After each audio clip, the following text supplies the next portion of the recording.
අත්තහා චක්කවාලේසු අත්‍රා ගච්ඡන්තු දේවතා සද්ධම්මං මුනි රාජස්ස සුනන්තෝ සග්ග මොක්කදං ධම්මස්සවන කාලෝ අයං බදන්තා ධම්මස්සවන කාලෝ අයං බදන්තා ධම්මස්සවන කාලෝ අයං බදන්තා නමෝ තස්ස භගවතු අරහතෝ සබ්බ ධම්මේසු අප්පටිහත ඥානචාරස්ස දස බලදරස්ස චතුවේ සාරජ්‍ය විසරදස්ස සබ්බ සත්තුත්තමස්ස ධම්මිස්ස රස්ස ධම්ම රාජස්ස ධම්මත්සාමිස්ස තථාගතස්ස සබ්බඤුනෝ සම්මා සම්බුද්දස්ස නමෝ තස්ස භගවතෝ අරහතෝ සබ්බ ධම්මේසු අප්පටිහත ඥානචාරස්ස දස බලදරස්ස චතුවේ සාරජ්‍ය විසරදස්ස සබ්බ සත්තුත්තමස්ස ධම්මිස්ස රස්ස ධම්ම රාජස්ස ධම්මත්සාමිස්ස තථාගතස්ස සබ්බඤුනෝ සම්මා සම්බුද්දස්ස නමෝ තස්ස භගවතෝ අරහතෝ සබ්බ ධම්මේසු අප්පටිහත ඥානචාරස්ස දස බලදරස්ස චතුවේ සාරජ්‍ය විසරදස්ස සබ්බ සත්තුත්තමස්ස ධම්මිස්ස රස්ස ධම්ම රාජස්ස ධම්මත්සාමිස්ස තථාගතස්ස සබ්බඤුනෝ සම්මා සම්බුද්දස්ස උතුම් වූ භාග්‍යවතුන් වහන්සේට මාගේ උතුම් වූ නමස්කාරය වේවා. ධම්මස්වාමී ලෝකස්වාමී භාග්‍යවතුන් වහන්සේට අයිති ධර්මයක් දේශනා කරන මේ වෙලාවේ මාගේ මුවින් වැරදි වචනයක් පිට නොවේවා, මිත්‍යා දෘෂ්ටික වචනයක් පිට නොවේවා, මගේ අදහසක් ධර්මයට විරුද්ධව පිට නොවේවා. උතුම් වූ භාග්‍යවතුන් වහන්සේගේ සත්‍යම බුද්ධ වචනය දේශනා කරන්න භාග්‍යවතුන් වහන්සේගේ අධිෂ්ඨාන ශක්තිය පිළිසරණක් වේවා. සංඝරත්නයේ අධිෂ්ඨාන ශක්තිය පිළිසරණක් වේවා. කෝටි ලක්ෂයක් වැඩ සිටින සියලුම ආර්යයන් වහන්සේලාගේ අනුග්‍රහය ලැබේවා. සියලුම සත්පුරුෂයන් වහන්සේලාගේ අනුග්‍රහය ලැබේවා. සියලුම ශාසන ආරක්ෂකයින් වහන්සේලාගේ අනුග්‍රහය ලැබේවා. හැම දිනාටම භාග්‍යවතුන් වහන්සේගේම ධර්මය අවබෝධ කරගෙන උතුම් චතුරාර්ය සත්‍ය ධර්මයම අවබෝධ කරගනිත්වා. සාදු සාදු සාදු. ධර්ම ශ්‍රවණාබිලාසී ශ්‍රද්ධා බුද්ධ සම්පන්න කාරුණික ගුණගරුක පින්වත්නි, අද මේ පින්වත් හැම දිනාම මේ වෙලාවේදී බලාපොරොත්තු වන්නේ භාග්‍යවත් අරහත් සම්මා සම්බුදුරජාණන් වහන්සේ විසින් ඔබෙත් මගෙත් නිවන පිණිස මහා කරුණාවෙන් දේශනා කොට වදාළ සුවාසූ දහසක් ධර්මස්කන්ධයන් අතරින් ඊ타මත්ම වටින ධර්ම කාරණාවක් ශ්‍රවණය කරන්නයි මේ ශ්‍රාවක පින්වත් පිරිස බලාපොරොත්තු වන්නේ. අද මේ උතුම් සද්ධර්ම දේශනාව මුළු මහත් ශ්‍රාවක ඔබ වෙනුවෙන් මෙලෙස දේශනා කරන්නට ධර්ම දානමී පින්කම සඳහා දායකත්වයේගෙන කටයුතු කරනු ලබන්නේ බත්තරමුල්ල පන්නිපිටිය පාර රන්දිය ඔයන නොම්බර 1092 සී නිවසේ පදිංචි අශෝකාද සොයිසා මහත්මිය ප්‍රධාන ඒ පින්වත් පිරිස. අපි ඒ පින්වතුන්ට ධර්මදේශනාව අවසානයේදී පුණ්‍යානුමෝදනා කිරීමේ අරමුණින් අදත් අපි මේ උතුම් සද්ධර්ම දේශනාව ආරම්භ කරන්නටයි බලාපොරොත්තු වන්නේ.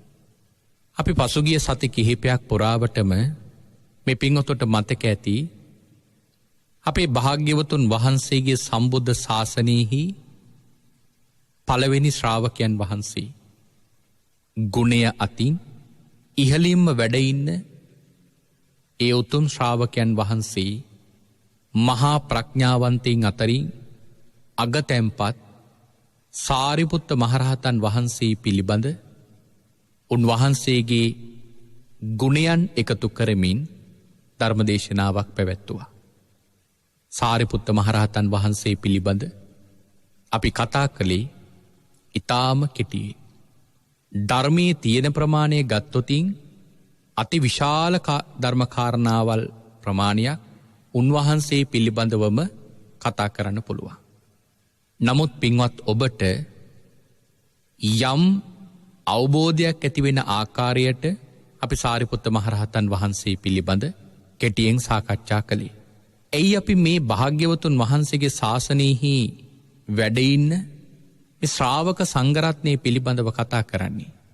අද බොහෝ දෙනෙකුට ආර්යයන් වහන්සේලාගේ ගුණ හරිහැටි නොදැන ගැනීම නිසා ආර්යයන් වහන්සේලා යනු කවුරුන්ද යන වග හරිහැටි අවබෝධයක් නැති නිසා බොහෝ දෙනෙක් තමන්ගේ ගමන් මගත් ආර්යයි කියලා හිතාගෙන යම් අනාරි පිරිසක් ඔස්සේ ගිහිල්ලා සමහර වෙලාවට මුළු සංසාරෙම වරද්දගන්න අවස්ථාවල් තියෙනවා.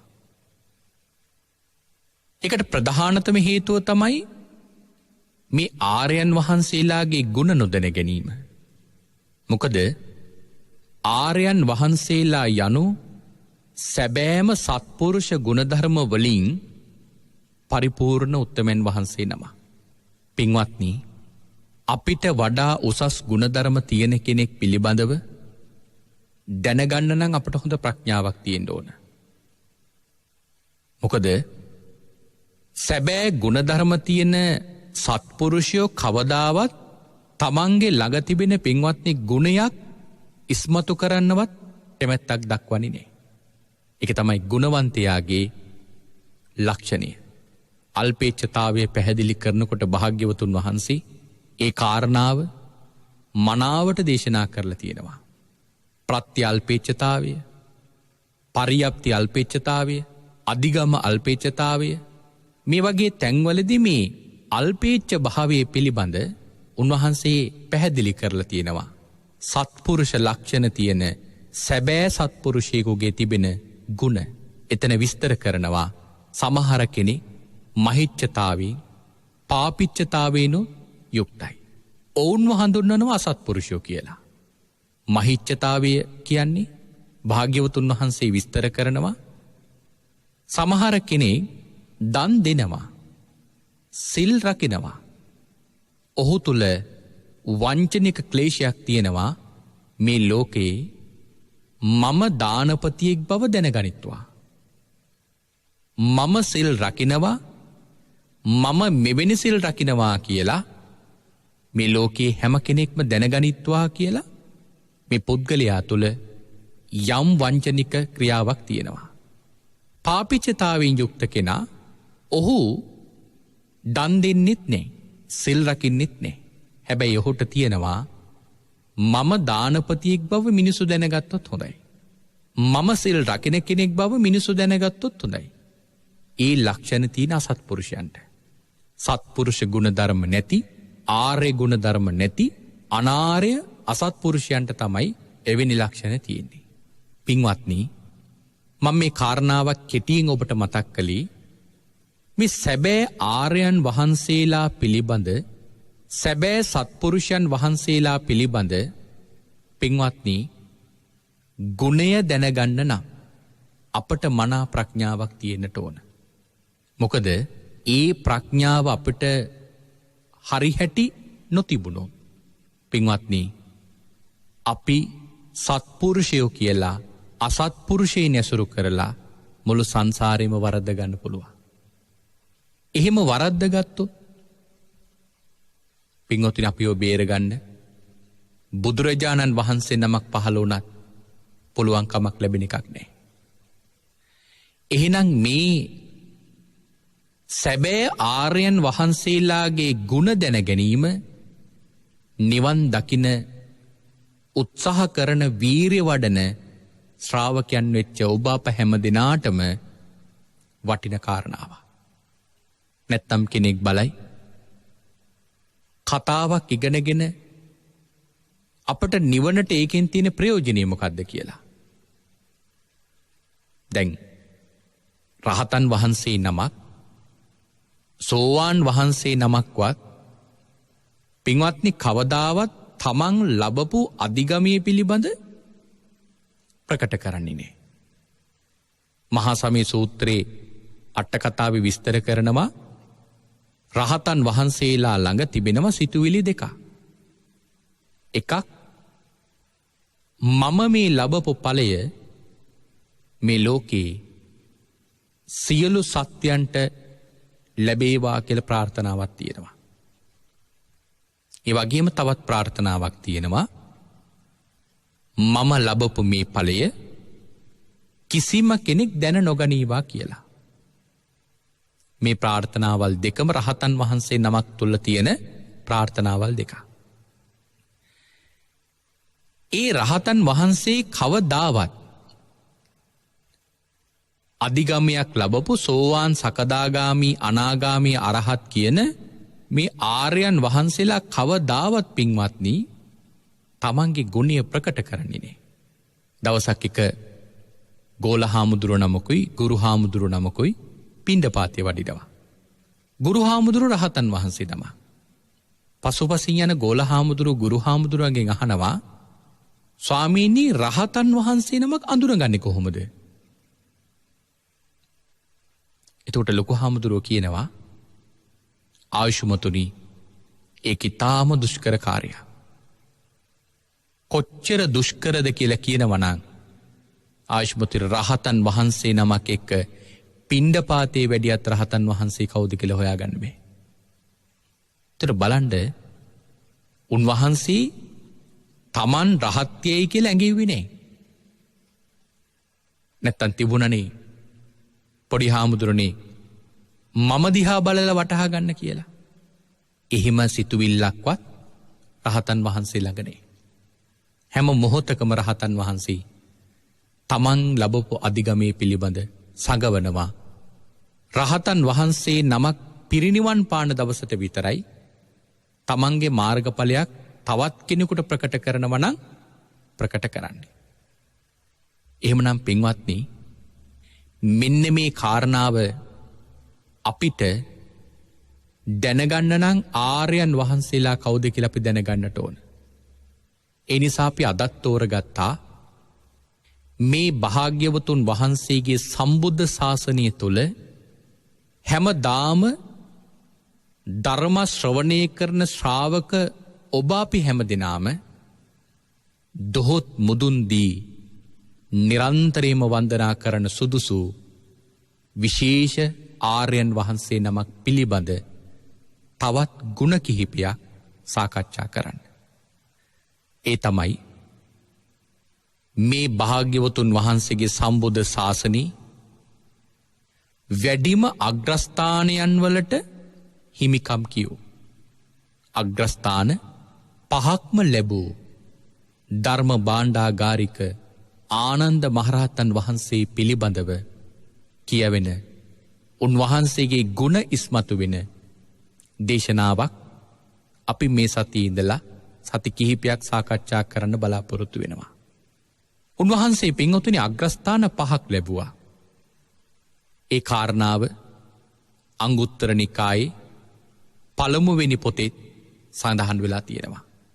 අද මේ කතාව තෝරගත්තේ විශේෂ හේතුවක් නිසා.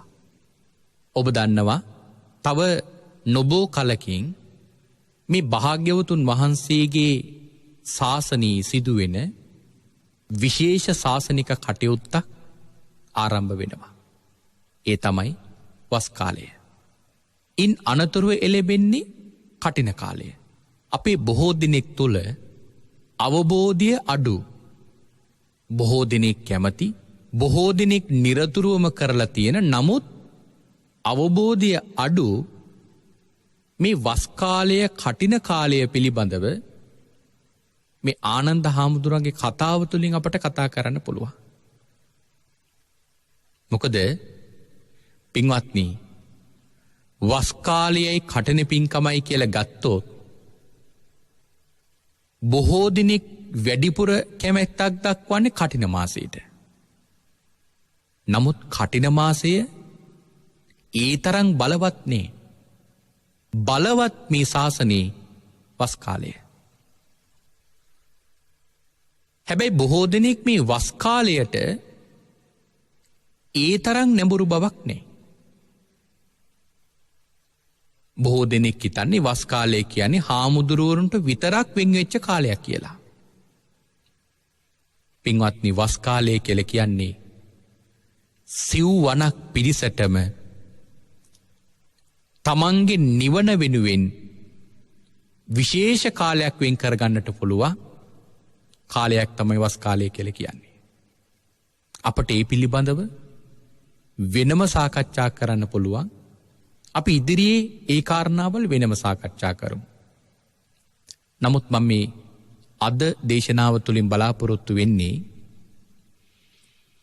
ආනන්ද මහරහතන් වහන්සේ කියන්නේ විශේෂ අග්‍රස්ථාන 5ක් ලැබපු උත්තමයන් වහන්සේ නම. ගතිමන්තානං අග්ගෝ, සතිමන්තානං අග්ගෝ, දිතිමන්තානං අග්ගෝ, බහුස්සුතානං අග්ගෝ, උපට්ඨකායනං අග්ගෝ.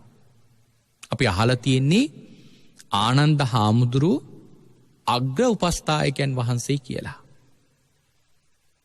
නමුත් පින්වත්නි, ආනන්ද හාමුදුරුවෝ තවත් අග්‍රස්ථාන 4කට හිමිකම් කිව්වා.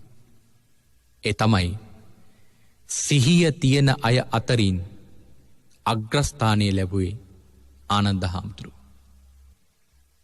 ඊළඟට වැඩිපුරම ධර්මය කටපාඩම් කරපු අය අතරින් අග්‍රස්ථානයක් ලැබුවේ ආනන්ද හාමුදුරුවෝ. වැඩිපුරම ධර්මය අහලා තියෙන අය අතරිනුත් අග්‍රස්ථානය ලැබුවේ ආනන්ද හාමුදුරුවෝ. භාග්‍යවතුන් වහන්සේක බණපදයක් කියද්දී ඒ බණපදයට පද 60000ක් තමන්ගේ හිතේ උපදව ගන්න පුළුවන් ශක්තියක් තියෙන අය අතරිනුත් අග්‍රස්ථානය ලැබුවේ ආනන්ද හාමුදුරුවෝ. මේ අග්‍රස්ථාන 5ම ආනන්ද හාමුදුරුවෝ ලැබුවා. මේ අග්‍රස්ථාන 5ක් ලබන්ඩ ආනන්ද හාමුදුරුවෝ කරපු පුණ්‍ය කර්මය තමයි වස්තුන් මාසයක් බුද්ධ ප්‍රමුඛ සංඝරත්නයට උපස්ථානයක් කළා. ඒක තමයි කරපු විශේෂ පුණ්‍ය කර්මය. අපිට මේ කාරණාවෙන් ඒ කාරණාවත් විශේෂයෙන්ම සාකච්ඡා කරන්න පුළුවන්. ආනන්ද තේරවත්තු කියන මේ අට කතාවේ කොටසින් ආනන්ද හාමුදුරුවෝ පිළිබඳ විශේෂ කතා කිහිපයක් සාකච්ඡා කරනවා. අපි ඒ කාරණාවල් කාලයත් අරගෙන හොඳින් ඒ කරුණු ටික විස්තර කරගමු. භාග්‍යවතුන් වහන්සේගේ සම්බුද්ධ ශාසනයේ වැඩිපුරම ධර්ම ශ්‍රවණය කරලා අග්‍රස්ථාන 5කට හිමිකම් කියෝ මේ ආනන්ද මහතෙරුන් වහන්සේ භාග්‍යවතුන් වහන්සේගේ සම්බුද්ධ ශාසනයේ විශේෂ ශාසනික මෙහෙවරක් කරපු උත්තමයන් වහන්සේ නම. අපේ ආනන්ද හාමුදුරුවෝ අග්‍රස්ථාන 5ක් වගේම මේ බණ්ඩාගාරික පරියප්තිය කියන ස්ථානයෙහි පිහිටියා. මොකද මේ බණ්ඩාගාරික පරියප්තිය කියලා කියන්නේ? පින්වත්නි, අලගද්දූපම සූත්‍රයේ මජ්ක්‍ධිම නිකායේ අලගද්දූපම සූත්‍රයේ පරියත්ති 3ක් සඳහන් කරනවා. එකක් තමයි අලගද්ද පරියප්තිය. දෙවෙනි එක තමයි නිත්තරණ පරියප්තිය. තුන්වෙනි එක තමයි බණ්ඩාගාරික පරියප්තිය. පළවෙනි පරියප්තිය තමයි අලගද්ද පරියප්තිය. අලගබ්ද පරියප්තිය කියලා කියන්නේ අලගද්දූපම සූත්‍රයේ සඳහන් කරනවා දැන් මේ පරියප්තිය කියලා කියන්නේ බුදුරජාණන් වහන්සේගේ ධර්මය ඉගෙන ගන්නවා. පරියාප්තිය කියලා කියන්නේ භාග්‍යවතුන් වහන්සේගේ ධර්මයට. පින්වත්නි බුදුරජාණන් වහන්සේගේ ධර්මය ආකාර තුනකින් නොයෙක් දෙනා ඉගෙන ගන්නවා. ඒ ඉගෙන ගන්න ආකාර තුන ගැන තමයි මෙතන සාකච්ඡා කරන්නේ. කොටස් තුනකට බෙදලා තියෙනවා. පළවෙනි එක තමයි අලගද්ද පරියප්තිය. සමහර කෙනෙක් මේ බුදුරජාණන් වහන්සේගේ ධර්මය ඉගෙන ගන්නවලු මෙන්න මෙහිම. කොහොමද? බුද්ධ වචනං උග්ගහෙත්වා ඒවං චීවරාදීනී වා ලබිසාමි. යමෙක් මේ බුද්ධ වචන ඉගෙන ගත්තොත් සිව්පසලාභය ලබන්න පුළුවන්. චතු පරිසමජ්ජේවා මං ජානිස්සාන්තීති. සිව්වනක් පිරිසද මැදට ගියොත් ඒ සිව්වනක් පිරිස මැද විශේෂයම මාව දකිත්වා ලාභ සක්කාර හේතු පරියාපුනාති. තොට භාග්‍යවතුන් වහන්සේගේ බුද්ධ වචන ඉගෙන ගන්නවා ඔන්න ඔය කියන්නාවෝ ලාභ සත්කාර හේතු කොටගෙන. පින්වත්නි මේ ක්‍රමය භාග්‍යවතුන් වහන්සේ නින්දා සහගතව උන්වහන්සේ ප්‍රතික්ෂේප කරලා තියෙනවා. යමෙක් ධර්මය ඉගෙන ගන්නවන ධර්මය ඉගෙනගෙන ධර්ම දරයෙක් වුණොත් මට බොහෝ දෙනෙක් වැඩිපුර සිව්පසේ පූජ කරයි. මම ධර්මය හොඳින් කියන්න මට බොහෝ ශ්‍රාවකයෝ පිරිසක් අනිත් භික්ෂුන් වහන්සේලාට වඩා වැඩි ගෞරවයක් දක්වයි. තොට මේ සිතුවිලි දෙකම ශ්‍රද්ධාවෙන් ධර්මය ඉගෙන ගන්න නැති කෙනෙකුට පිහිටන්න පුළුවන්.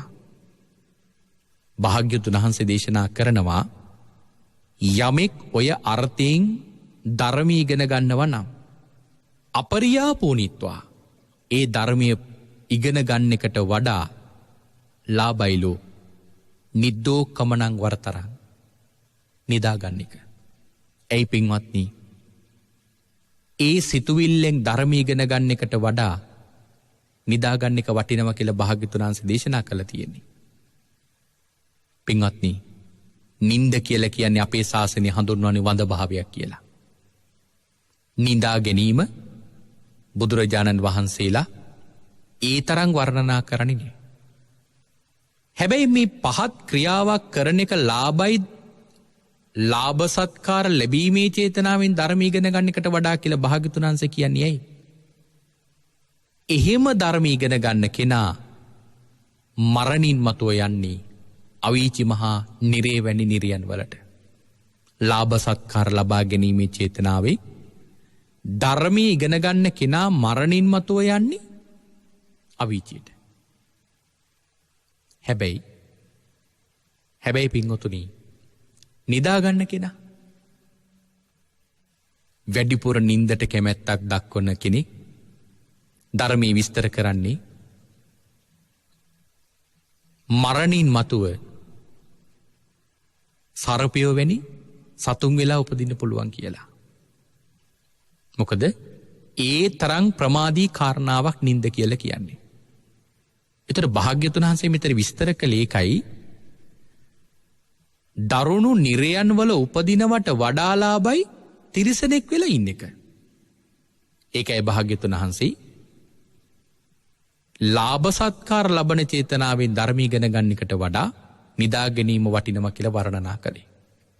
එතකොට එහෙම ධර්මය ඉගෙන ගන්න එකට කියනවා අලගද්ද පරියප්තිය කියලා.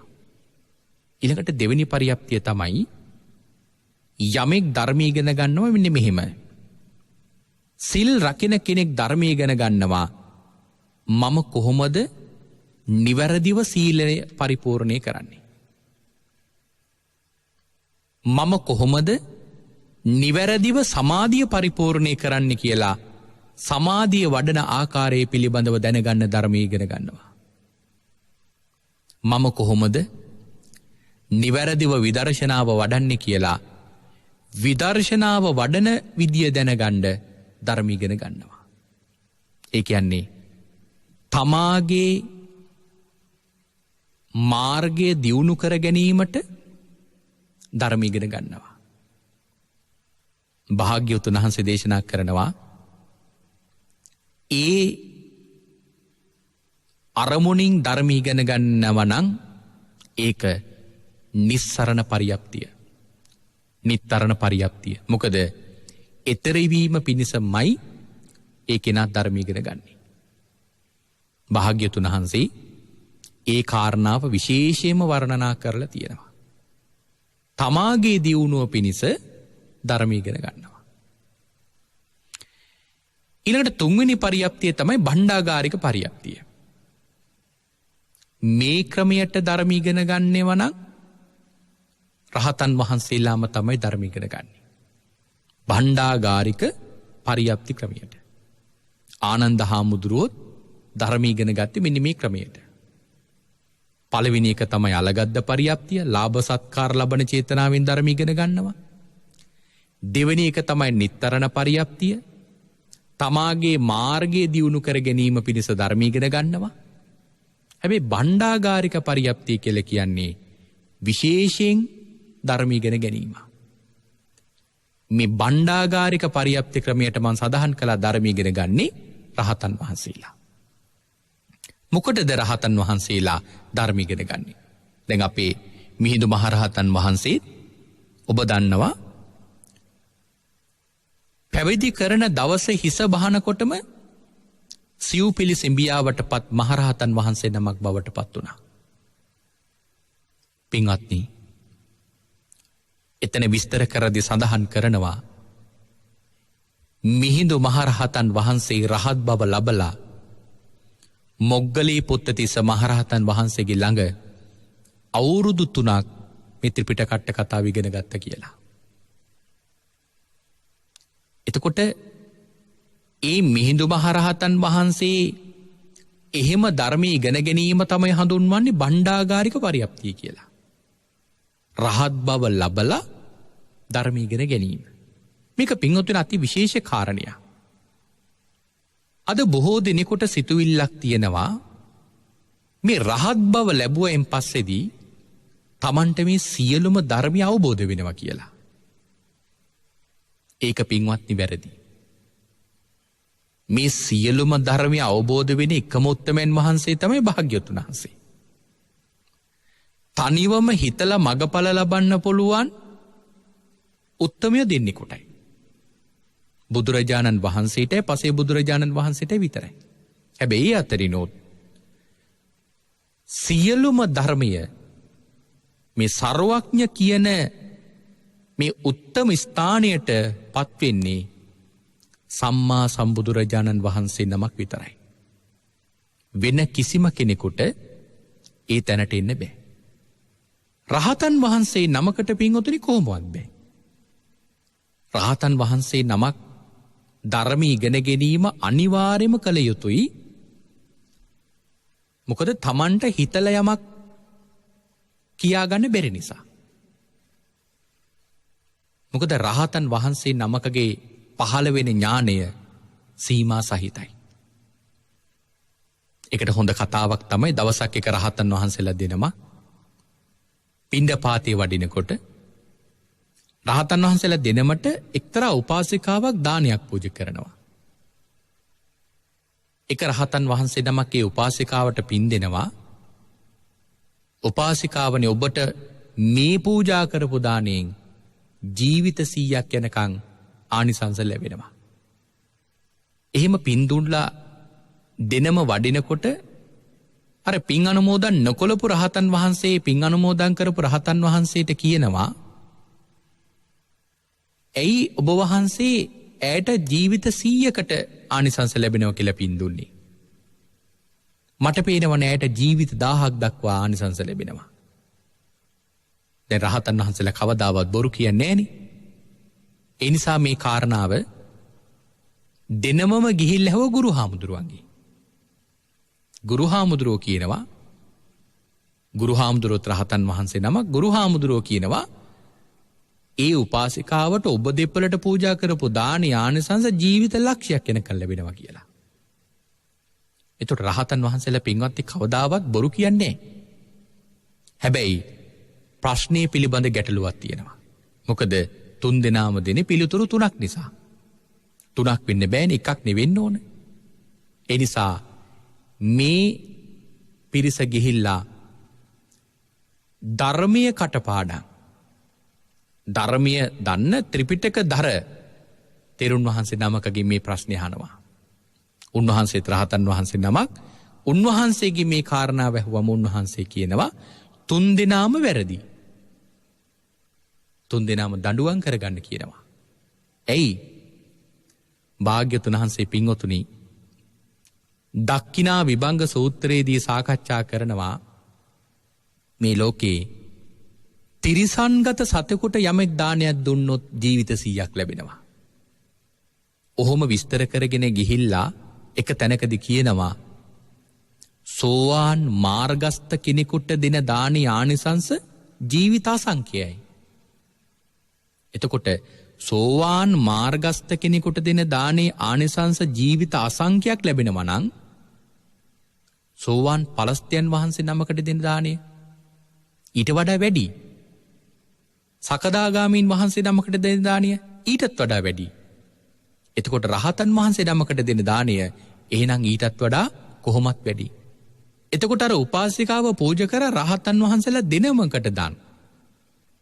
එහෙනම් කොහොමද කියන්නේ ඇයට ජීවිත 100යි ජීවිත 1000යි ජීවිත ලක්ෂය ලැබෙන්නේ කියලා. ඉතින් ඒ නිසා රහාමුදුරුවෝ කියනවා තුන් දෙනාගේම උත්තර තුන වැරදි. නමුත් ඇයි උන්වහන්සේලා තුන්නම එහෙම කිව්වේ හිතලද? නෑ. ජීවිත 100ක් ආනිසංස ලැබෙනවයි කියපු රහතන් වහන්සේට පින්වතුනි අනාගතය ආවර්ජනය කරලා බලද්දී පේන ජීවිත 100යි. උන්වහන්සේට පේන දුර ජීවිත 100යි. අනිත් රහතන් වහන්සේට පේන දුර ජීවිත 1000යි. ලොකු හාමුදුරුවන්ට අනාගතය පිළිබඳව ආවර්ජනය කරලා බලද්දී පේන දුර ජීවිත ලක්ෂයයි. එහෙනම් තුන්නම උත්තර දුන්නේ තමන්ගේ අභිඥාවට ගෝචර වෙන ප්‍රමාණය. හැබැයි උත්තර තුන බොරුවක් නෙවෙයි ඇත්තක්. නමුත් වැරදි. ඇයි වැරදුනේ? හිතලා උත්තර දුන්නු නිසා. මම මේ කෙටියෙන් සඳහන් කළේ රහතන් වහන්සේ නමක් රහත් වුණත් පින්වතුනි මේ ත්‍රිපිටක කතාව ඉගෙන ගන්නවා නම් ඒක වටිනවා. හැබැයි අනිවාර්යය නෑ ඉගෙන ගන්නවා නම් වටිනවා. හැබැයි එහෙම රහතන් වහන්සේ නමක් ත්‍රිපිටක කතාවම ඉගෙන ගන්නවා නම් ඒ ඉගෙන ගන්න එකට කියනවා බණ්ඩාගාරික පරියප්තිය කියලා. එතකොට අපි බලමු ඇයි රහතන් වහන්සේ නමක් රහත් වෙලා ධර්ම ඉගෙන ගන්නේ? මොකද රහතන් වහන්සේට පින්වතුනි රහත් උනෙන් පස්සේදී තමන්ගේ නිර්වාණය වෙනුවෙන් කළ යුතු යමක් තියෙනවද? එහෙම තියෙනවා නම් ධර්ම ඉගෙන ගන්න ඕන නෑ. එතන විස්තර කරනවා තස්සහි අපරිඤ්ඤාතං අප්පහීනං අභාවිතං අසච්චිකතං වා නැති. මේ රහතන් වහන්සේට පිරිසිඳ නොගන්න දෙයක් නෑ. රහතන් වහන්සේ නමක් ප්‍රහීන නොවුණු දෙයක් නෑ.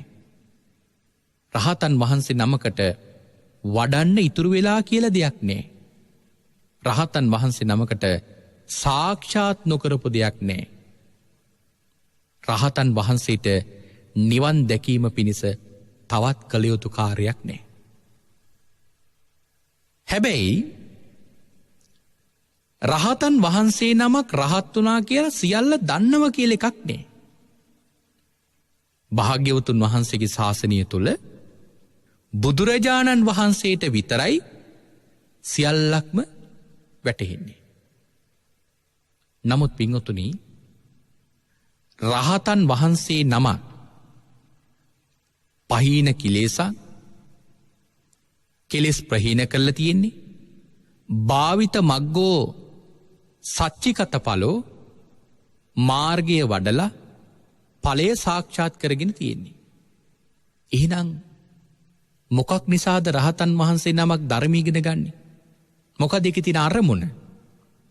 අරමුණ තමයි තන්ති ධාරකෝ. මේ භාග්‍යවතුන් වහන්සේ දේශනා කරපෝ ත්‍රිපිටකය කියවනවට කියනවා තන්ති කියලා. ඒ ත්‍රිපිටකයට කියනවා තන්ති කියලා. ඒ ත්‍රිපිටකයේ දරනවට කියනවා ධාරකෝ කියලා. මේ තන්ති ධාරකෝ කියලා කියන්නේ බුදුරජාණන් වහන්සේගේ ධර්මීය කියවල ධාරණය කර ගැනීම. තන්ති ධාරකෝ. ඊළඟට පවේණි පාලන. ප්‍රවේණීය පාලනය කරනවා. මොකද මේ ප්‍රවේණීය පාලනය කරනවා කියන්නේ? ප්‍රවේණී කියන පරම්පරාවට. පින්වත්නි, රහතන් වහන්සේ නමක් ධර්මය ඉගෙන ගන්නේ අනාගත පරම්පරාව වෙනුවෙන් ධර්මය රැකගෙන ඉන්න. එහෙම ධර්මය රැකගෙන පරම්පරාව පාලනය කරන්න බුදුරජාණන් වහන්සේගේ මේ ත්‍රිපිටක අට කතාව කටපාඩම් කරගෙන එන්නේ. උන්වහන්සේ කටපාඩම් කරගෙන ආවොත් තමයි උන්වහන්සේගේ ළඟ බිහිවෙන ගෝල පරම්පරාවට ධර්මය උගන්වන්න පුළුවන් කමක් ලැබෙන්නේ. එතකොට එහෙම කියනවා වංසානු රක්කකෝව හුත්වා උග්ගන්හාති. තමන්ගේ මේ තේරවංශය ආරක්ෂා කර ගැනීම පිණිසයි රහතන් වහන්සේ නමක් ධර්මය ඉගෙන ගන්නේ. දැන් පළවෙනි ධර්ම සංගායනාවේදී සියලුම රහතන් වහන්සේලා අතරින් 500 තෝරගෙන පළවෙනි ධර්ම සංගායනාව කළා. ඒ ධර්මය හොඳින්ම කටපාඩම් 500. ඊළඟට උන්වහන්සේලා ඒ ත්‍රිපිටකය අනාගතයේ වෙනුවෙන් අනාගතයේ මේ ශාසනයට එන පිරිස වෙනුවෙන් ඉගෙනගෙන යන්න පරම්පරාව බිහි කරා. විනය ඉගෙන ගන්න උපාලි මහරහතන් වහන්සේ ප්‍රධාන උන්වහන්සේගේ ගෝල පිරිසට බාර කරා. ඊළඟට නොයෙක් සූත්‍ර දීඝ නිකාය, මජ්ක්‍ධිම නිකාය, සංයුක්ත නිකාය, අංගුත්තර නිකාය, කුද්දක නිකාය වැනි මේ කොටස් කටපාඩම් කරගෙන යන්නේ වෙනම බාහනක පරම්පරාවක් බිහි කරා. දීඝ බානක, මජ්ක්‍ධිම බානක කියලා බාහනක පරම්පරාව බිහි කරා. එතනදී පින්වතුනි සාරිපුත්ත මහරහතන් වහන්සේගේ ගෝල පිරිසට, ආනන්ද මහරහතන් වහන්සේ ප්‍රධාන ගෝල පිරිසට, මෙන්න මේ වගේ පිරිසට ඒ ත්‍රිපිටකේ කටපාඩම් කරගෙන යන්න බාර කරා. පින්වත්නි, මෙන්න මෙහෙම අනාගතයේ වෙනුවෙන් උන්වහන්සේලා කටපාඩම් කරගෙන බහාරගෙන ආපු නිසා තමයි අදට මේ විදියට ධර්මයක් සුරක්ෂිතව තියෙන්නේ. පින්වතුනි, අපට මේ කාරණාව බොහෝ විස්තර කරන්න පුළුවන්. ඒ තරම් වටින කාරණයක්. අපි ඉදිරි දවසක අපට මේ ත්‍රිපිටක අට කතාව ලැබුණු විදිය පිළිබඳව කතා කරමු. මොකද අද බොහෝ දෙනෙකුට තිබෙනවා මතයක් දැන් තියෙන මේ ත්‍රිපිටකේ වෙනස් වෙලා, ධර්මයේ වෙනස් වෙලා කියලා. පින්වතුනි, අපට ඒ කාරණාව බොහෝ කරුණු ඔස්සේ සාකච්ඡා කරන්න පුළුවන් විශේෂ මාතෘකාවක්. නමුත් රහතන් වහන්සේලා පින්වත්නි මේ ධර්මයේ කටපාඩම් කරගෙන ආවේ ඒ රහතන් වහන්සේලා කටපාඩම් කරගෙන රැකගෙන ආපු මේ ධර්මයේ කිසිම අඩුපාඩුකමක් නැහැ. ඒක සාක්ෂියතු උපු කරන්න පුළුවන්. ඒතර මම මේ සඳහන් කරේ මෙන්න මේ විදියට බුදුහාමුදුරුවෝ දේශනා කරපු ඒ ධර්මය කටපාඩම් කරගෙන, ඒ ධර්මය කටපාඩම් කරගෙන ඒ ආපු නිසා තමයි අපට මේ ධර්මයේ ලැබුණේ. එතකොට මේ භණ්ඩාගාරික පරියප්තිය කියලා කියන්නේ අනාගත පරම්පරාව වෙනුවෙන් රහතන් වහන්සේලා ධර්ම ඉගෙන ගන්නවා. නමුත් උන්වහන්සේලා මේ රහත් වෙලා ධර්ම ඉගෙන ගන්න උන්වහන්සේලාට රහත්භාවයේ පිණිස, මාර්ගයේ පිණිස, නිවන පිණිස තවත් කළ යුතු යමක් නැහැ. නමුත් ශාසනය ඉදිරියට පවත්වාගෙන යන්න උන්වහන්සේලා මේ ත්‍රිපිටක අට කතාව හොඳින් ඉගෙන ගන්නවා.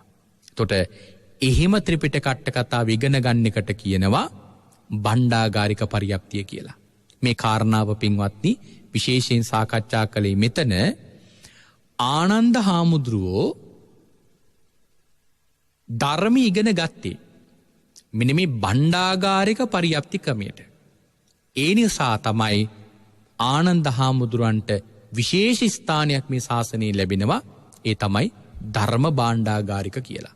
ඒක විශේෂ ස්ථානයක් ආනන්ද හාමුදුරුවන්ට ලැබෙන. එහෙම ගත්තම ආනන්ද හාමුදුරුවන්ට ලැබිච්ච විශේෂ ස්ථානයක් ඒක ධර්ම භාණ්ඩාගාරික. හැබැයි ආනන්ද හාමුදුරුවන්ට පින්වතුනි මං කලින් සඳහන් කළා අග්‍රස්ථාන පහක් තිබුණා. භාග්‍යතුන් වහන්සේගෙන් ලැබිච්ච අග්‍රස්ථානයක් කියන්නේ ඉර්දි තියෙන භික්ෂුන් වහන්සේලා බොහෝ ප්‍රමාණයක් මේ ශාසනයේ වැඩ හිටියා. හැබැයි ඒ ඉර්දි තියෙන භික්ෂුන් වහන්සේලා අතරින් අග්‍රම ස්ථානයේ ලැබී මුගලන් මහරහතන් වහන්සේ. මොකද මුගලන් මහරහතන් වහන්සේට තරම් ඉර්දි පාන්න තවත් ශ්‍රාවකයන්ට බෑ. ඒ නිසා මුගලන් මහරහතන් වහන්සේට පින්වත්නි විශේෂ අග්‍රස්ථානයක් ලැබුවා. දැන් ප්‍රඥාව තියෙන භික්ෂුන් වහන්සේලා මේ ශාසනයේ වැඩ හිටියා. හැබැයි ඒ ප්‍රඥාවන්තයින් අතරින් අග්‍රස්ථානයම ලැබුවේ සාරිපුත්ත මහරහතන් වහන්සේ. සාරිපුත්ත මහරහතන් වහන්සේට තියෙන තරම් ප්‍රඥාවක් අන්‍ය ශ්‍රාවකයන්ට නැහැ. ඊට වඩා වැඩිපුර තියෙනවා නම් තියෙන භාග්‍යතුන් වහන්සේට. එතකොට පින්වතුනි මම මේ සඳහන් කළේ මේ අග්‍රස්ථානයක් කියන එකේ අර්ථය ආන්නේ වගේ ආනන්ද හාමුදුරන්ට මේ ශාසනයේ ස්ථාන අග්‍ර ස්ථාන පහක් ලැබුණා. පළවෙනි එක තමයි සතිමන්තානං අග්ගෝ. එතනදී කියනවා ඉමස්සේව තේරස්ස බුද්ධ වචනං උග්ගහිත්වා. දැන් පළවෙනි එක තමයි බහුසුතානං අග්ගෝ. බහුසුතානං අග්ගෝ කියලා කියන්නේ අර ධර්ම භාණ්ඩාගාරික කියන தත්ත්වයට පත් වුණා.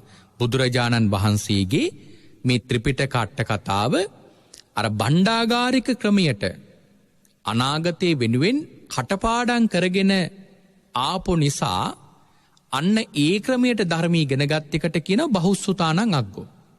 පළවෙනි අග්‍රස්ථානය. දෙවෙනි අග්‍රස්ථානය තමයි දැන් බණ්ඩාගාරික ක්‍රමයට මේ ධර්ම ඉගෙනගෙන ඒ ධර්මය මතක තබා ගන්න හොඳ සිහියක් තියෙන්න ඕන. නිකම් අහගත්තට මතක තියෙන්නේ හොඳ සිහියක් තියෙන්න ඕන මතක තබා ගන්න. ඒක ධර්ම ඉගෙන ගන්නකොට අනීවරණ සූත්‍රයේදී සඳහන් කරනවා අට්ටිකත්වා මනසිකත්වා සබ්බචේතසෝ සමන්නාහරිත්වා ඕහිතසෝතෝ ධම්මං සුනාති. බණ අහනකොට කොහොමද අහන්න ඕන? මනා සිහියක් තියෙන්න ඕන බණ අහන කෙනාට. එතකොට මේ ආනන්ද හාමුදුරුවන්ට මනා සිහියක් තිබුණ මේ බණ අහනකොට ඒ නිසා භාග්‍යතුන් වහන්සේ කියනවා අඤ්ඤේහි තේරේහි බලවතරව හෝසි. අන්‍ය තෙරුන් වහන්සේලා එක සසඳලා බලද්දී බලවත් සිහියක් ආනන්ද හාමුදුරන්ට තිබුණා. ඒ නිසා ආනන්ද හාමුදුරුවන්ට විශේෂ අග්‍රස්ථානයක් ලැබුණා සතිමන්තානං අග්ගෝ. සිහිය තියෙන අය අතරින් අග්‍රස්ථානය ආනන්ද හාමුදුරන්ට ලැබුණා. ඊළඟට ආනන්ද හාමුදුරන්ට පින්වතුනි මෙහෙම ධර්ම ඉගෙනගෙන බහුසුතානං අග්ගෝ කියලා බොහෝ ධර්ම කරුණු ශ්‍රවණය කරලා ඒ ධර්ම කරුණු සිහියෙන් අහපු නිසා සතිමන්තානං අග්ගෝ කියලා අග්‍රස්ථානයක් ලැබුණා. ඒ විතරක් නෙවෙයි පින්වතුනි බුදුරජාණන් වහන්සේ එක බණපදයක් කියද්දී ආනන්ද හාමුදුරන්ට පින්වතුනි විශේෂ හැකියාවක් තිබුණා.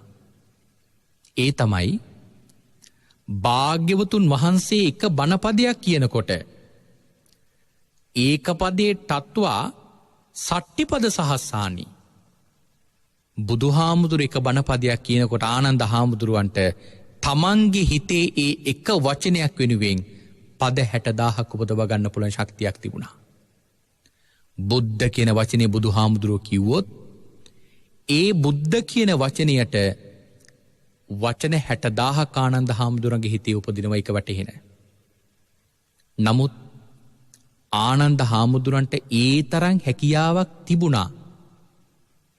එහෙම හැකියාවක් තිබිච්ච නිසා පින්වතුනි ආනන්ද හාමුදුරුවන්ට තවත් විශේෂ අග්‍රස්ථානයක් ලැබුවා ගතිමන්තානං අග්ගෝ. ධර්මය තමන්ගේ ඥාණයට උපදව ගන්න පුළුවන් ඥානයක් ආනන්ද හාමුදුරන්ට තිබුණා. ඒ නිසා ගතිමන්තානං අග්ගෝ කියන අග්‍රස්ථානය ලැබුවා. හැබැයි මෙතන විශේෂයෙන්ම සඳහන් කරන්න ඕන ඒ තරම් අග්‍රස්ථානයක් තිබිලා ආනන්ද හාමුදුරුවෝ පින්වතුනි මේ ධර්මය සංගායනා කරද්දී සංගායනා කළේ කොහොමද? ඒවං මේ සුතං ඒකං සමයං බකවා. මා විසින් එක් සමයක මෙසේ අසන ලදී. බලන ආනන්ද හාමුදුරුවෝ කොයි තරම් නිහතමානී උත්තමයන් වහන්සේ නමක්ද කියනවනම් භාග්‍යවතුන් වහන්සේගේ බුද්ධ වචනය අල්ප මාත්‍රයකින් තමන්ගේ ඥානීය පාවිච්චි කළා ඉක්මවල ගියනේ. හැබැයි ආනන්ද හාමුදුරන්ට තියෙනවා බුදුහාමුදුර එක බණපදයක් කියදී ඒකට ධර්ම 60000ක් එකතු කරන්න. හැබැයි ආනන්ද හාමුදුරුවෝ බුදුරජාණන් වහන්සේගේ බුද්ධ වචන ඉක්මවලා එක වචනයක්වත් ආනන්ද හාමුදුරුවෝ ප්‍රකාශ කළේ නෑ. ඒ තරම් මේ ධර්මයට ආනන්ද හාමුදුරුවෝ ගරු කරා. ඉතින් නමුත් ආනන්ද හාමුදුරන්ට පුළුවන් තමන්ගේ ස්වඥානීය උපද්දවලා ධර්මය කියන්න. ඉතින් එහෙම ධර්මය උන්වහන්සේට උපද්දව ගන්න පුළුවන් ඥානයක් තිබුණා. ඒ නිසා ගතිමන්තානං අග්ගෝ කියන අග්‍රස්ථානෙ ලැබුවා. ඒ වගේම තමයි මේ ආනන්ද හාමුදුරන්ට උග්ගන්න විරිය. මේ ධර්මය ඉගෙන ගන්නකොට පින්වතුනි හොඳ වීරියක් තිබුණා. දැන් අදත් බොහෝ වෙලාවට ගත්තොත් මේ ධර්මය ඉගෙන ගන්නකොට ඒ තරම් ලොකු වීරියක් නෑ. දැන් සමහර කෙනෙකුට මේ පාලි වචන කියද්දි දැන් අරනම් මේ දේශනාවක් කරනකොට පාලි වචනය ගානේ කිය තමයි විස්තර කරන්න ඕන. නමුත් එහෙම විස්තර කරන්න ගියොත් බොහෝ ශ්‍රාවකයන්ට මේ දේශනාව ඒ තරම් ප්‍රසන්න පැහැදීමක් ඇති වෙන්නේ නෑ. බොහෝ දෙනෙකුට මේ කාරණාව ගැන අල්පෝත්සුක බවක් ඇති වෙන්න පුළුවන්. මන්ද භාවයක් ඇති වෙන්න, මන්ද උත්සාහයක් ඇති වෙන්න පුළුවන් බොහෝ දෙනෙකුට. නමුත් ධර්මයේ කියනවනම් හරිනම් පාලි වචනේ කියව තමයි ධර්ම කාරණා විස්තර කරන්න ඕන. නමුත් අපට ඒ තරම් වීරියක් නැහැ. හැබැයි මේ ආනන්ද හාමුදුරන්ට ධර්මය ඉගෙන ගන්නකොට හොඳ වීරියක් තිබිලා තියෙනවා. ඊළඟට සජ්ජායන වීරියංච. මේ ධර්මයේ සජ්ජායනා කරන්නත් වීරියක් තියෙන්නට ඕන. මොකද සජ්ජායනා කරන වීරියක් තියෙනවා කියන්නේ පාලි වචනීය බල ඒ වචනවල තිබෙන අල්ප ප්‍රාණ මහ ප්‍රාණ සංවෘත විවෘත මෙන්න මේ වාගේ ભેද පිළිබඳ විශේෂයෙන් සලකලා වචන උච්චාරණය කරන්නට ඕන. ඒකටත් වෙනම වීරියක් තියෙන්න ඕන. දැන් බොහෝ දෙනෙකුට ධර්මය ඉගෙන ගන්න වීරියක් නැහැ. හැබැයි ඉගෙන ගන්න වීරියක් තියෙන අයටත් හැම කෙනෙකුටම නිවැරදිව සජ්ජායනා කරන වීරියක් නැහැ. දැන් සමහර කෙනෙක් කියනවා පිරිත් උච්චාරණය කරද්දී ඒ පිරිතේ වචන පිළිබඳ ඒ තරම් සැලකිල්ලක් දක්වන්න ඕන නෑ කියලා. පින්වතුනි, එහෙම හිතනවා නම් ඒක වැරදි. මොකද පිරිතක ආශිර්වාදය ලැබෙන්නේ හරියට වචන උච්චාරණය කළොත් විතරයි. දැන් පිරිතක් කියන එක අවශ්‍ය නෑ. ඔබ කල්පනා කරලා බලන්න කෙනෙකුට පණිවිඩයක් දෙනවනම් ඒ පණිවිඩයේ වෙනුවෙන් පාවිච්චි කරන වචන උච්චාරණය කරද්දී තමන්ගේ අදහස වැරදි විදිහට උච්චාරණය කළොත් අදහස තියෙන වෙන දෙයක් උච්චාරණය කරන්නේ වැරදි දෙයක්. එතකොට අහන කෙනාට වැටහෙන්නේ තමන්ගේ අදහසද නැත්නම් තමන් උච්චාරණය කරපු වචනේද? අහන කෙනාට වැටහෙන්නේ තමන් උච්චාරණය කරපු වචනය. අපි උදාහරණයක් ගමු. කෙනෙක් කඩේකට ගිහිල්ලා එයාට අවශ්‍යයි අඹ. අඹ කියන පළතුරු ගෙඩිය අවශ්‍යයි. හැබැයි මේ කෙනා ගිහිල්ලා කඩේ මුදලාලිගෙන් ඉල්ලනවා අබ්බ කියලා. දැන් මෙයාට අවශ්‍ය අඹ, නමුත් මෙයා ඉල්ලනවා උච්චාරණය කරලා අබ. අබ කියන්නේ කුළු බඩුවා. පින්වත්නි, මුදලාලි ඔහුට දෙන්නේ ඔහුගේ හිතේ තිබිච්ච අදහසට අනුවද නැත්තම් කියපු වචනයට අනුවද? මුදලාලි භාණ්ඩය දෙන්නේ කියපු වචනයට අනුව. එහෙනම් ඔහුගේ අදහස හරියට ඉෂ්ට වෙන්න නම් ඔහු ඉල්ලන්න ඕන අබ නෙවෙයි අඹ. එතකොට බලන්න මේ වචන උච්චාරණය කරද්දී එහි නිවැරදි බවක් තියෙන්නට ඕන. එතකොට මේ සජ්ජායනය කරන වෙනම වීරියක් තියෙන්නට ඕන. ආනන්ද හාමුදුරන්ට ඒ වීරිය තිබුණා. ඊළඟට ධාරණ වීරියංච. ඒ විතරක් නෙවෙයි, ධර්මය මතක තබා ගන්නත් වෙනම වීරියක් තියෙන්නට ඕන. ඒ වගේම තමයි උපට්ඨානං විරියංච. මේ බුදුහාමුදුරන්ට උපස්ථාන කරන්නත් වෙනම වීරියක් තියෙන්නට ඕන. ඉතින් මෙන්න මේ විදියට අන්‍ය භික්ෂුන් වහන්සේලාට වඩා අසමාන තත්ත්වයකින් පැවතිච්ච නිසා ධර්මයේ දැරීම කියන අර්ථය ගත්තොතින් ආනන්ද හාමුදුරුවන්ට තවත් අග්‍රස්ථානයක් ලැබුණා. ඒ තමයි දිතිමන්තානං අක්කෝ. දැන් ආනන්ද හාමුදුරන්ට වීරිය බොහෝ ප්‍රමාණයක් තියෙනවා. ඉගෙන ගන්න වීරිය තියෙනවා, සජ්ජායනා කරන වීරිය තියෙනවා, මතක තබා ගන්න වීරිය තියෙනවා. ඒ වගේම තවත් අමතර වීරියක් තියෙනවා, උපස්ථාන කරන්නත් වීරිය තියෙනවා. දැන් මේ වගේ විශේෂ වීරිය ගණනාවක් තියෙනවා. නමුත් මෙතනට විශේෂයෙන් අදාළ වෙනවා ඉගෙන ගන්න, සජ්ජායනා කරන, මතක තබා ගන්න. මෙන්න මේ වීරිය තියෙන නිසා උන්වහන්සේට බුදුරජාණන් වහන්සේ දේශනා කරපු සෑම බුද්ධ වචනයක්ම කටපාඩම්. ඒ නිසා අන්‍ය භික්ෂුන් වහන්සේලාට වඩා වැඩිපුරම ධර්මයේ කටපාඩම් කරපු උත්තමයන් වහන්සේලා අතර විශේෂ අග්‍රස්ථානයක් ලැබුවා. ඒ තමයි දිතිමන්තානං අග්ගෝ කියන අග්‍රස්ථානය. ඒක ආනන්ද හාමුදුරු ලැබපු තවත් විශේෂ අග්‍රස්ථානයක්. ඊළඟට පස්වෙනි අග්‍රස්ථානය තමයි බුදුරජාණන් වහන්සේට පින්වතුනි නොඑක් කාලවල් වල උපස්ථාන කරපු භික්ෂුන් වහන්සේලා වැඩ හිටියා. උන්වහන්සේට අවුරුදු 20ක්ම නොඑක් භික්ෂුන් වහන්සේලා, සාරිපුත්ත මහරහතන් වහන්සේ, චුන්ද මහරහතන් වහන්සේ, ඒ වගේ නොඑක් රහතන් වහන්සේලා උපස්ථාන කරා භාග්‍යවතුන් වහන්සේට. හැබැයි පින්වතුනි, උන්වහන්සේලා දීර්ඝ කාලීන උපස්ථාන කළේ නැහැ. කාලෙන් කාලයට වෙනස් කළා. හැබැයි පින්වතුනි, අග්‍ර උපස්ථායක තනතුරට පත් වුණේ ආනන්ද හාමුදුරුවෝ. ආනන්ද හාමුදුරුවෝ උපස්ථානයේ කොච්චර උසස් විදියට කරාද කියලා කියනවනම් අන්‍ය භික්ෂුන් වහන්සේලාට වඩා නොතේරිච්ච ඥානයක් ආනන්ද හාමුදුරන්ට තිබුණා. ඒ තමයි භාග්‍යවතුන් වහන්සේගේ සිතුවිල්ල දැනගෙන උපස්ථාන කරන එක. සාමාන්‍යයෙන් භාග්‍යවතුන් වහන්සේ මට පැන් අවශ්‍යයි කියලා වචනින් කියන අවස්ථාව ලඩුයි. මට දානය අවශ්‍යයි කියලා කියන අවස්ථාව ලඩුයි. පින්වතුනි, ආනන්ද හාමුදුරුවෝ බුදුරජාණන් වහන්සේගේ සිතුවිල්ල දැනගෙන, භාග්‍යවතුන් වහන්සේගේ අවශ්‍යතාවය දැනගෙන, ඒ අවශ්‍යතාවයට පරිදි බුදුරජාණන් වහන්සේගේ සිතගේ පරිදි උපස්ථාන කරා. අනිත් භික්ෂුන් වහන්සේලා අතර මෙන්න මේ විශේෂ ගුණය ආනන්ද හාමුදුරන්ට තිබිච්ච නිසා ආනන්ද හාමුදුරන්ට තවත් විශේෂ අග්‍රස්ථානයක් ලැබුවා. ඒ තමයි උපට්ඨකායනං අග්ගෝ, උපස්ථාන කරන පිරිස අය අතරින් අග්‍රස්ථානයේ කියන මේ ඵලය. මෙන්න මේ අග්‍රස්ථාන පහක් ආනන්ද හාමුදුරුවෝ මේ සම්බුද්ධ ශාසනයේ විශේෂයෙන්ම ලැබුවා. පින්වතුනි, මේ තරම් විශේෂ අග්‍රස්ථාන පහක් ආනන්ද හාමුදුරන්ට ලැබුණේ අතීතයේ බුද්ධ ශාසනික කරපු අති විශේෂ පින්කමක්. එහෙමනම් අපි අදට කාල වේලාව අවසන් වෙලා තිබෙන නිසා අපි මේ කාරණාව දීර්ඝව සාකච්ඡා කරමු. කාරණාවේ තියෙන ප්‍රමාණය අපි පුළුවන් තරම් වටහා ගමු.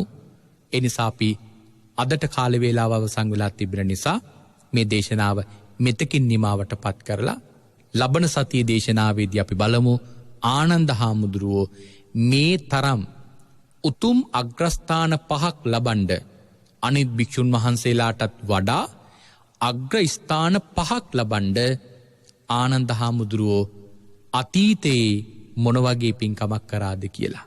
ලබන සති දේශනාවේ අපි ඒ කාරණාව විශේෂයෙන් සාකච්ඡා කරමු.